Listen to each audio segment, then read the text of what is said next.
Hi, everybody, and welcome to another edition of The Fix. I'm your host, Derrick Mains. Today, I have Camille Cortina here. And welcome, Camille. You're probably the youngest person I've ever had on my podcast. Oh, wow.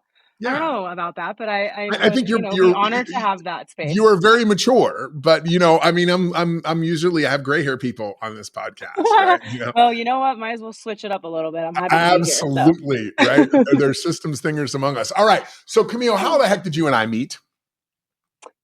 we met through a mutual friend, We did. actually. Yeah, We we met through did. Bryce. Yeah.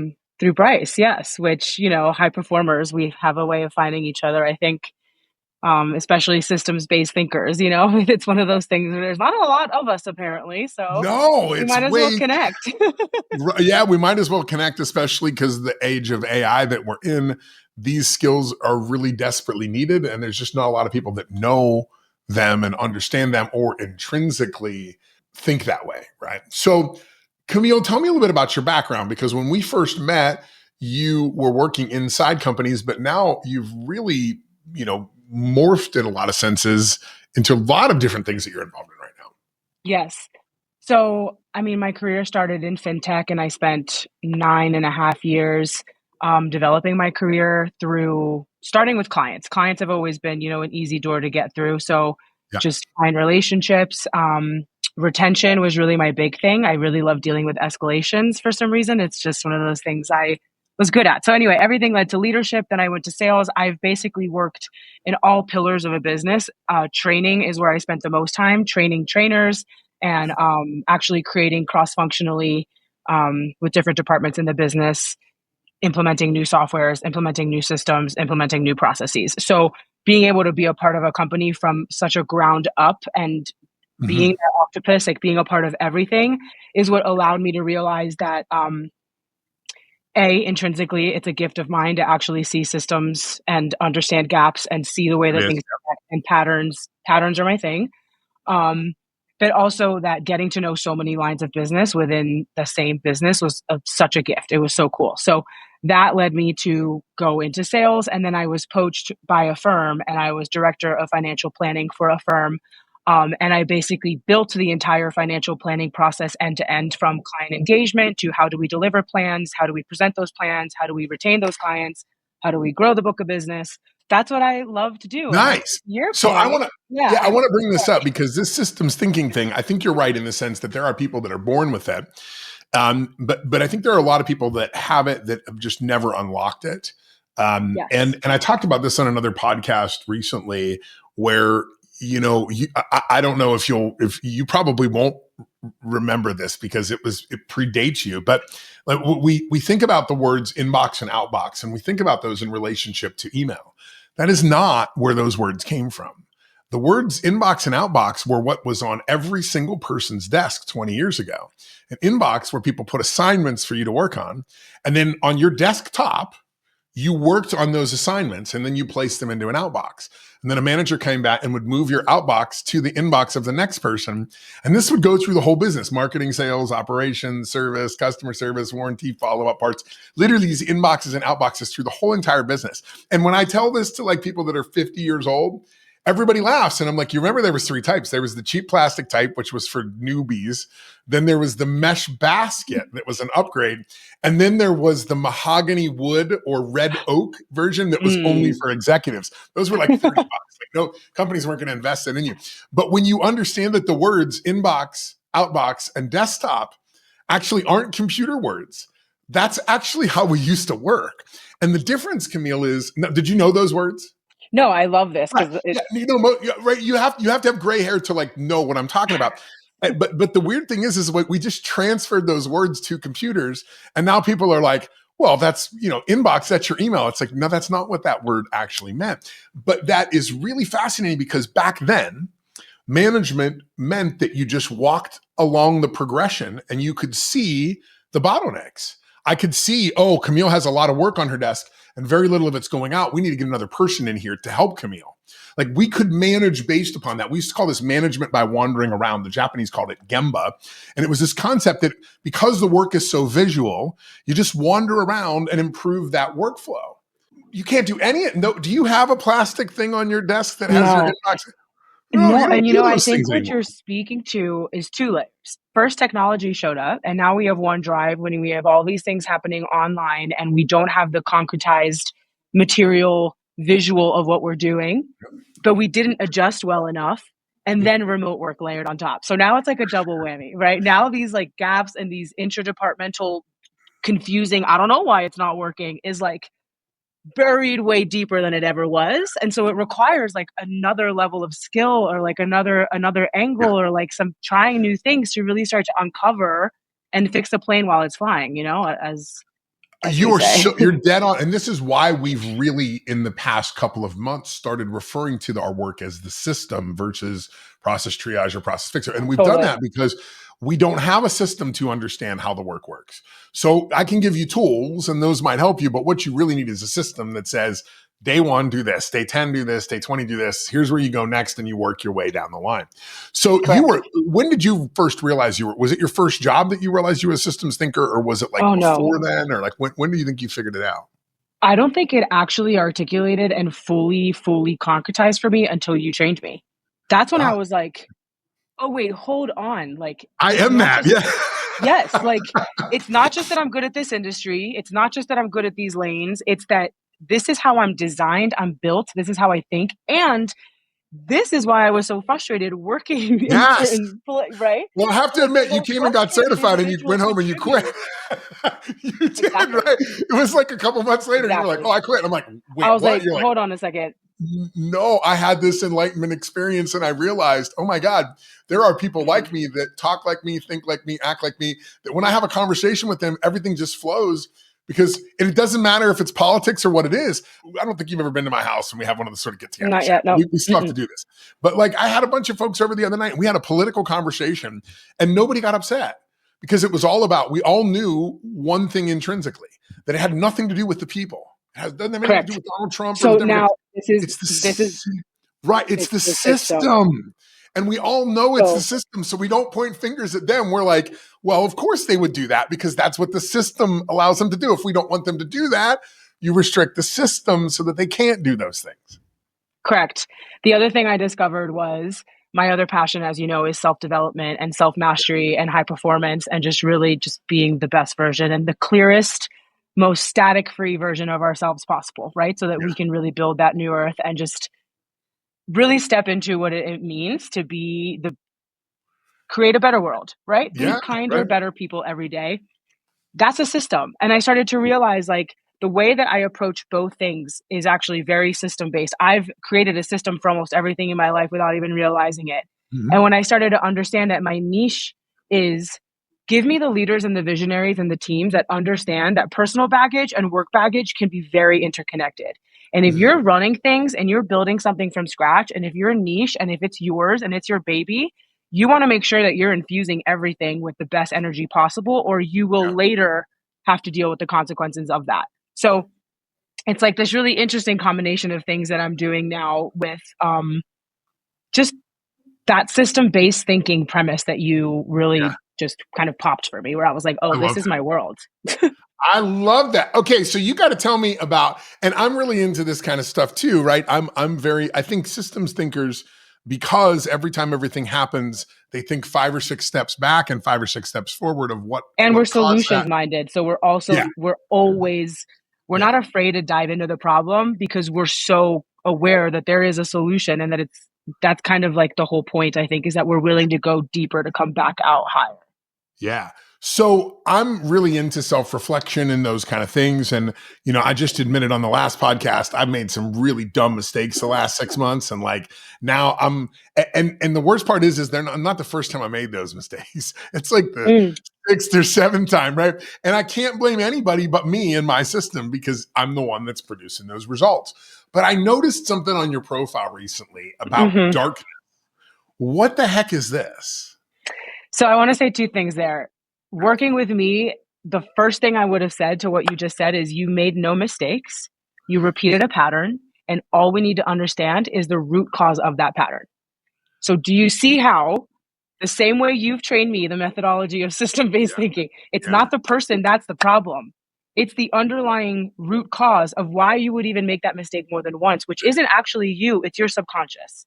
It is the Yeah. programming, and it is so essentially, other than being trained in process mapping and triage and having the career path that I have, from a personal standpoint, I wouldn't be here if I hadn't done a lot of work on myself, right? I should be in rehab or dead or I don't know, something. So it's a miracle on so many levels. But there's a lot of ways to get to know yourself and to understand who you are, what you're hiding from, what's getting in the way of your highest. I'm certified in something called source code. I'm a practitioner in source code, which is basically just really being able to, it's a map created by Dr. Sam Rader, that essentially allows you to understand those coping mechanisms. Like, where did that, whatever you did, whatever that mistake was, Yeah. I can see clearly through the map, right? Everything for us is a map, why you would do that. Why is that self-sabotaging thing happening? What's the coping strategy there? Where did it come from? And how do I then drop you into a meditation and into the quantum field to resolve and dissolve that so that it actually doesn't ever have to happen again without you really beating yourself up about it at all? So that, when I first started to do source code, it was the most transformative practice other than psychedelics or some other things that I've done that required like a whole other game, you know? This was the softest, gentlest way to resolve some of the stickiest, most nebulous things in my experience. So my best friend decided, we just happened to be best friends since we were 12, but very much still, 23 years later, we're still doing a lot of the same stuff. Yes, it's very cool. She bought a house in Prescott to start a darkness retreat. A darkness retreat is exactly what it sounds like. You sit in darkness for however many days, depending on what you decide to do. Anna's dark retreat doesn't allow more than 4 days in the dark. Some do. Some allow you to stay as long as you really want to. But the point is, what happens in the dark, right? You're entering a womb. You're entering a void space. From a quantum perspective, as someone who works with the biofield, the nervous system, and the subconscious mind primarily, what you're really doing is meeting yourself in a space with no static, no conflicting energy, and you're being met with your essence in a way that whatever you're hiding from or whatever you're not resolving will emerge. And you'll also get to know your nervous system in a really good way, right? Like, how do I respond to the dark? And what does that actually say about my state? Because having a regulated nervous system is honestly 90% of the issue. Like, that's really what if we all just did that, we would have a better world. Okay, Yeah, so what I'm doing, I have a lot of questions here. I'm I very know. interested in this. Like, There's a lot. I gotta dive into this more. Yeah, So, sure. are you in complete darkness 24/7? Yes. So I just did mine, right? I can talk about my own. I was in from Thursday to Sunday, and the rooms are literally blacked out. So you go in, it's totally blacked out. And you stay there, and my friend Anna, the host of the dark retreat, brings you your meals. The entire point of this dark retreat, though, is different than most dark retreats. The entire point is the integration. That's why I was hired as the integration specialist, to become a part of the fold, so that we're not just having this super expansive experience and then bye, you're back into the real world, right? Yeah, So right. Yeah. I actually, yeah, because a lot of the places do that. That's how Anna had her experience. And she was like, wait, I could do this so much better. I could do it in a way where the person feels supported, feels connected. So she has walkie-talkies in every room. That's the first dark retreat that's ever done that, like actual communication with the host. The rooms are inside her home. They're not like on another property. She prioritizes food and whatever it is that you need. So it's not vegetarian. If you want meat, you get meat. Like, that's important. So certain things like that she's doing a little bit differently than other dark retreats, including a session with me at the beginning where it's just included in your dark retreat so that I can basically map you and tell you, based on a certain kind of algorithm I've created, this is probably what's going to come up for you in the dark. This is a couple of practices that will help you tether your consciousness back into your body. And this is how, you can kind of manage it on your own, and how I can support you after. I've done float therapy before, right? Sensory deprivation, yes. Yeah, the sensory deprivation therapy. And I've always found it really interesting because, to me, the first 15 minutes feels like 2 weeks, and the last 45 minutes feels like 15 seconds, right? It's like, it's like right when it dawns on me that I'm like, okay, I'm finally relaxed. All of a sudden the noise goes off and you're like, oh, it's time to get out of it. But that darkness is really powerful, right? That hearing your heartbeat is really interesting. A lot of people don't realize that when it is dark and quiet, you can actually hear your stomach doing things. You can hear the blood moving through your veins. Like, these are not experiences that we're used to. And I can imagine without all the external stimulation, that there's got to be almost I mean, is it a little bit like going to rehab the first day? Like that would seem to Yeah, me great like for me, question. I would go through a rehab experience. It depends. If I had done this a few years ago, my skin would have crawled, Derek. I would have literally needed that walkie-talkie taped to my head. Yeah. The amount of work I've done on my nervous system and the amount of internal safety I've created allowed my dark retreat to feel like bliss. That is 100% because there's a spectrum and a scale here. If you are running away from a lot, if you are not connected to yourself, if your phone is extremely important to you, this is why the intake is so important and so telling for people like Anna and I who are informed in this. Depending on how a person fills out that form, we know where they're at with attachment, with control, with all of the things that are really going to create this destabilizing experience in the dark. So to your point, that detox piece, like the reason why you feel the way you do is because you actually have quite a regulated nervous system, but because you don't tend to it regularly, you go into a sensory deprivation experience and the first piece is like, clearing all the static and it feels really uncomfortable and then you level out. That would That make makes sense. Yeah. So And your baseline's chill. But like, let's be honest, like a lot of people's baselines are not chill. they're And not. that's when the darkness will literally I have to help you navigate what that means for you and make sure that you know what to do. Yeah. I love this because again, just to show the difference in generations, I grew up in an older version of the system than you did, right? If you think about this, the world as a system, Sure. I grew up in an older version. So what you just explained to me, I can summarize it in one word that you've probably never even heard of. And that word is defrag. Do you know what the word defrag is? No. Yeah, no, right. So the funny part is anybody listening to this that's like, hi, pup, or is that a kitty? Yeah, Kitty, yeah. that is a big cat. She has a harness. Yeah. Yeah. Wow. She's a big cat. But this word defrag, a lot of people don't know this that are under the age of 40. But when computers first came out, every time that you used your computer, it was slower. It got slower because you were storing information and moving things around. And about once every 2 weeks, you had to physically run a program called Defrag on your computer. And it looked like Tetris. Your whole screen would, almost like the Matrix, it would come up and it would show all of these little dots falling and realigning into place. And then when that was done, it usually took like a day or more. When it was done, your computer would run super, super fast again. And then every day it would slow down more and more and more. And you had to go through this defrag. So when the experience that you're talking about, I tell CEOs this all the time, the biggest problem in your business is you need to run a defrag. And the funny thing is those over 40 are like, oh my God, that makes so much sense. And those under 40 are like, what? What is a defrag? I will tell you, as the under 40 person in the room, I say this all the time, but I say it differently. Your operating system needs some cleanup. Like you need to upgrade your operating system, right? At the end of the day, if you're on operating system 2.0 and we're at 14.0, you're going to lag, right? So which reminds me, I should close some of the 800 apps I have open or the 9,000 browser tabs, right? Exactly. I mean, it's the same thing. Right. But now there's two things we're talking about. To your point, yours is a detox.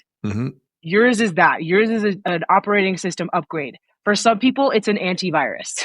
For some people, it's like, let's go clean this up on a whole other level. So what I'm saying is there is no set time that the dark should be for anyone. No one can tell you how long you should be or what you should gain from it.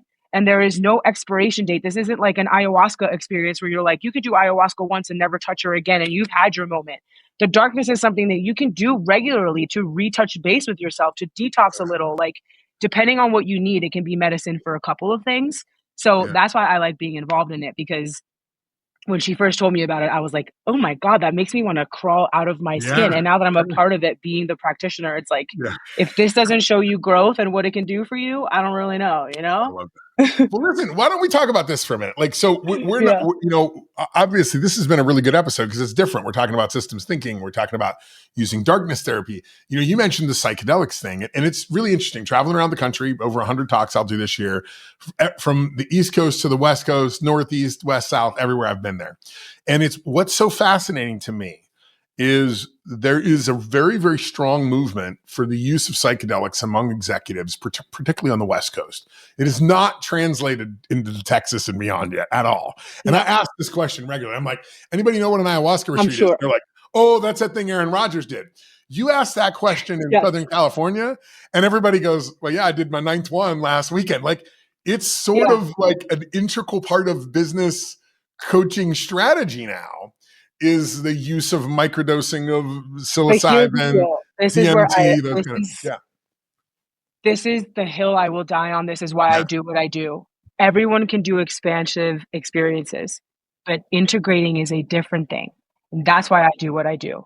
You can do ayahuasca, you can do psychedelics, you can go on the trips, you can have the moments, you can make the changes, you can take the challenges, you can take the risks. But how do you root and anchor into what you just did?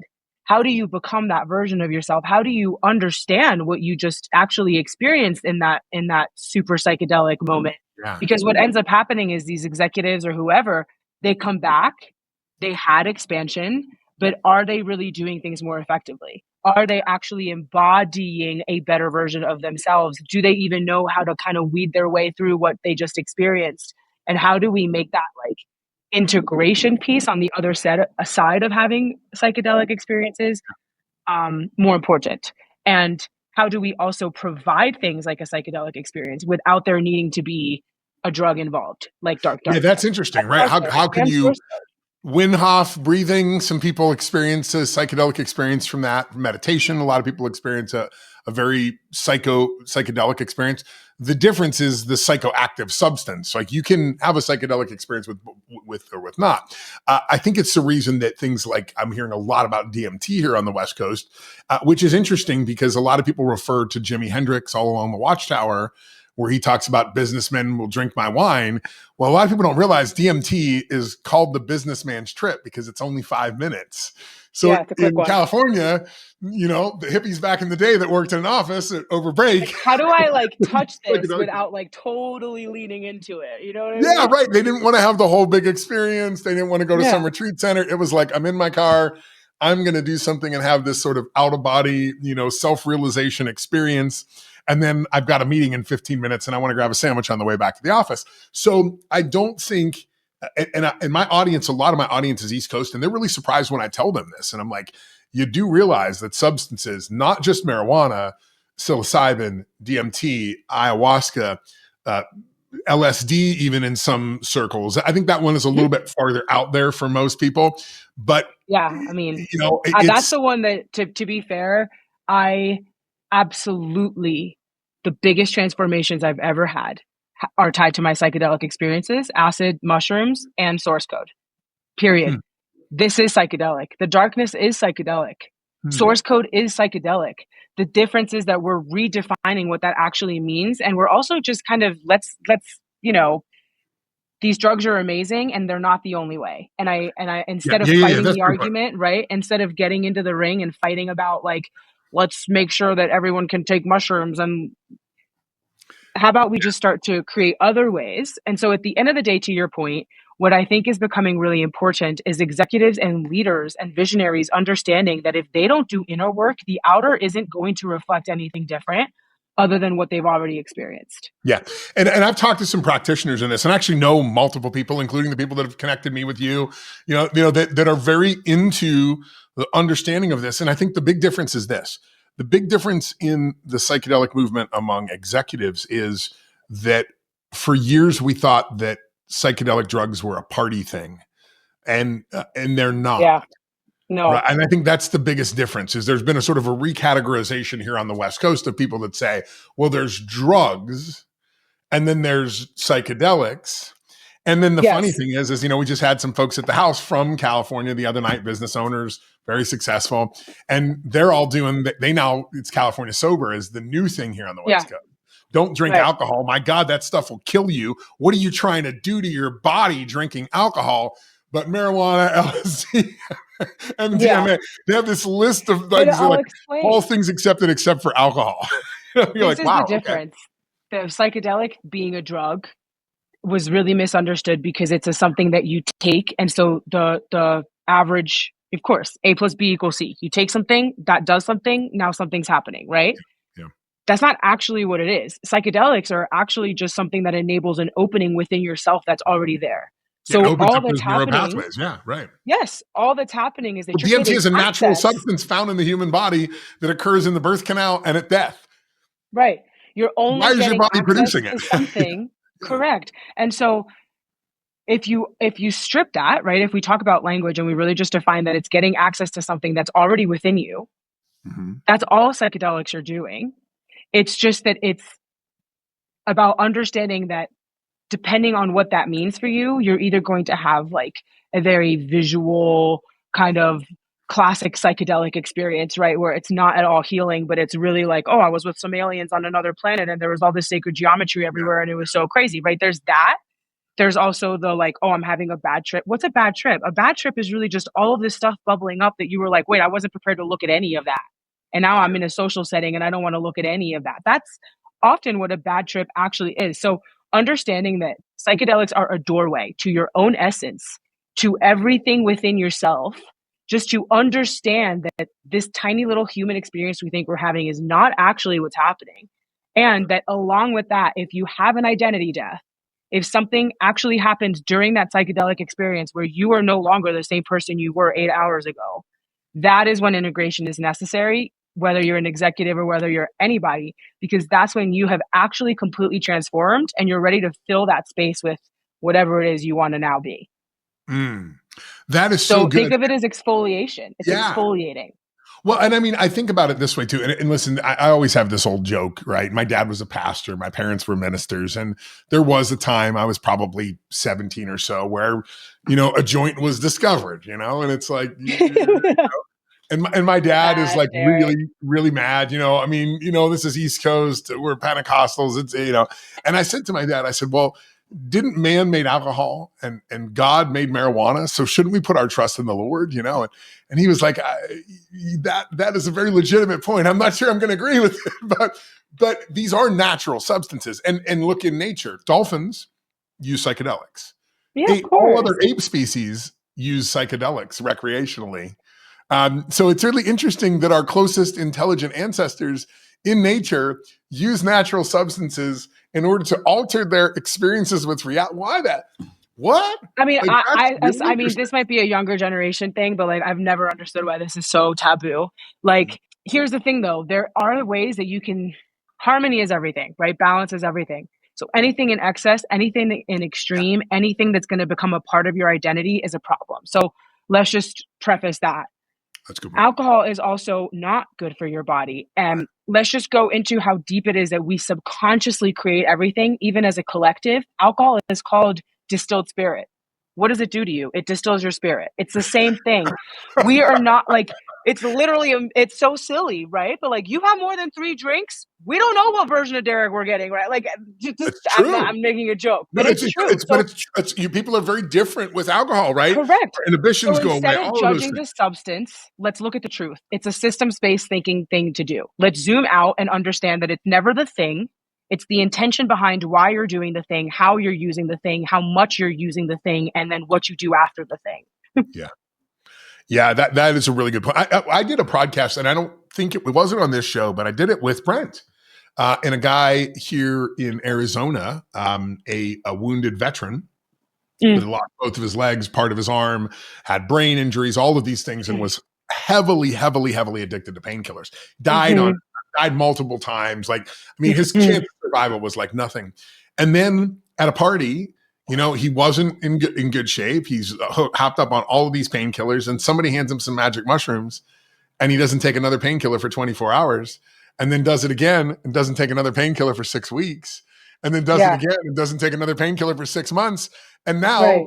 goes in front of Congress and testifies on you need to legalize this stuff for veterans because I was addicted to a substance, and that addiction, I didn't go through, it just stopped. Like, is my brain Right. Well, just that's what stopped, I'm trying right? to explain. Here's I'm not giving anybody medical advice here. these Let's just be honest, these right? We're things. not No, no, of course. doctors, but PSA. None of this is yeah, medical advice, but from experience, the things that I was consciously working towards, crawling through, trying to figure out, including drinking a bottle of wine a night on a regular basis because I was so depressed and working too hard. Like, I've been through it. And now I'm so blissed out just being me. Why? Because at the end of the day, I did the work to understand where is all of this coming from. And I did psychedelics, but I'm very passionate about how do we create a space that isn't going to be so taboo, where people can get the exact same transformation and they're also actually embodying that transformation out into the world. And I so, love yeah, I would not be here if it wasn't for psychedelics. There's no way. Psychedelics to me are like a requirement. They're like a necessity if you want to level up in this life. It's not really a question, but that psychedelic experience can come in different ways. So Yeah, there's I like that. that's the biggest piece, I You think. don't need psychoactive ingredients to have a psychedelic experience. No. And And don't it's think of a psychedelic also, experience as a negative, but a positive, right? Yeah. yes, and the thing I It's would say, everyone needs to watch Fantastic Fungi as a movie if they're oh interested in yeah. any of this. Because once you understand how nature operates and that we are just nature, you really kind of just understand how silly the tabooness around all of this is and how systemic it is and how indoctrinated it is and how like controlling it actually is. Where in reality, like it's taking away all self-empowerment. Oh, well, Yeah. you can't do that because if you do that, all of a sudden, excuse me, that's not how this works. So if you start to understand also who's benefiting from these messages, Yeah. who's benefiting from telling you that if you do this, you lose control, you also start to understand that maybe I can hold myself accountable a little bit to what my experience is in this life and figure out what that looks like for me, psychedelics or not, you know? I love the analogy. I don't remember what artist said it. Maybe it was to me, or maybe I read it someplace one time, and they said, look at what really formulated society. Our best music, our best writing, the best artistically, when we were really the most stylistic in the types of cars that we made, and all of these things. All were dead center in the middle of the psychedelic movement of the 1960s. All of those things came out of these. And I did not know this, but there was a huge movement to use psychedelics at work to Yeah, gain I'll advantages. explain this. So, yeah, So people think that that was shut down because drugs are bad. yeah, That's the story. That's the yeah, narrative. yeah. Let's It's a story. unbundle that. No, it wasn't. That was shut down because that was opening creativity. Yep, That was opening the understanding that there's something way bigger going on here than the government telling me what to do. yeah, That there is something about a power and an intrinsic wisdom within me that can actually guide me and tell me who to be. Like all of that was emerging too yeah, much. All of that yeah. freedom, all of that liberation, all Uh-oh. however you want to label it. And then also other things got twisted. We could talk forever about how feminism isn't actually feminism, but Yeah, like there's a lot. And so I think however we can provide places and experiences where people not only get the expansion, but they have the support, whether it's in business or whether it's professionally. I mean, what I'm noticing is if I work with the leaders and I support them in their own psychedelic experience, whether it's with me through source code or whether it's through the dark or whether it's through their own psychedelics that then I help them integrate the experience through, that trickle effect of being a better leader and being more on top of your game as an individual is astronomical in your business. So mhm. you can't go wrong, you know? Yeah. No, Um, it's really true. I mean, I usually give this example. They say that physiologically, when you're experiencing pain, it's a 10 to 40% reduction in your IQ. I think we can mm, apply that psychologically as well. When we're experiencing oh, yeah. anxiety, frustration, bottlenecks, slowdowns, delay, it's a 40% reduction in our IQ. So getting to understand the things that trigger you, maybe not worrying as much about the things that don't matter, all of those 100%. I'm things, so glad you brought that up. yeah, Yeah, they make you because better. all of that, well, what if this happens and if this happens and what does that do? That creates a static charge in your biofield. It creates an energy drain in your nervous system. Like Yeah. it's all connected the way that that gets in the way energetically and just like it creates more friction in all Yeah. ways. And friction causes heat, it causes frustration, it causes energy loss, all of those things. Camille, we could probably talk for 2 hours about this, and we I probably know. could do. I have a feeling this is going to be one of those episodes where people are like, "I want to talk. I want to hear more about that," because it is a I would love that. controversial topic. It's not what we anticipated talking about today. But when you do talk about the system, any system that you're in, you have to question why the rules of that system apply, Yeah. and do they And still also, apply? yes. And ultimately, after working with you and after the last couple of months of just insane growth, like this is my niche. I'm not Yeah, for everyone. That's totally okay. If you're talking to everyone, you're talking to no one. So I'm okay with that. But at yeah, the bottom line, I'm here for the people that understand that self accountability, that personal development, and the baggage that you have and your business, they're all interconnected. And whether you want me to look at the architecture of your actual business or the architecture that's driving your behavior, Yeah. either way, I got it. So I love that. How do people find you and get a hold of you, Camille? Yeah, my website is www.rooted, as in ROOTED, viz.com. Rooted Vision is my business. Nice. So you can go there and take a look at how I support the Dark Retreat, how I support individuals' businesses. The Dark Retreat is Inner Bloom Dark Retreats. It's the only Dark Retreat in Arizona, in Prescott. You can Google that. And yeah, there's a ways to just connect with me on my website. I always have a discovery. You can always book a meeting with me. That's how I like to connect first, to just see how I can help. I love it. Well, listen, thank you all for being here. Thank you, Camille, number one, for being here. Yeah, of course. Thank you all for tuning in and listening to. Yeah, it's always fun to and Camille is part of what we call the collective. Like, she is a resource that we call upon when we have a need that aligns with that. If it's on the system side of thing, if it's really just trying to expand the way you're thinking about your business. This darkness retreat thing, I feel like I need to come to Prescott and like check this thing out. Right? I do. I think you should. I want to check out this. We got to talk more about that and source code too, because that's really interesting stuff. But yeah, hey, thank you, Camille, for being here. Thank you all for joining us on this episode, and we will see you next time.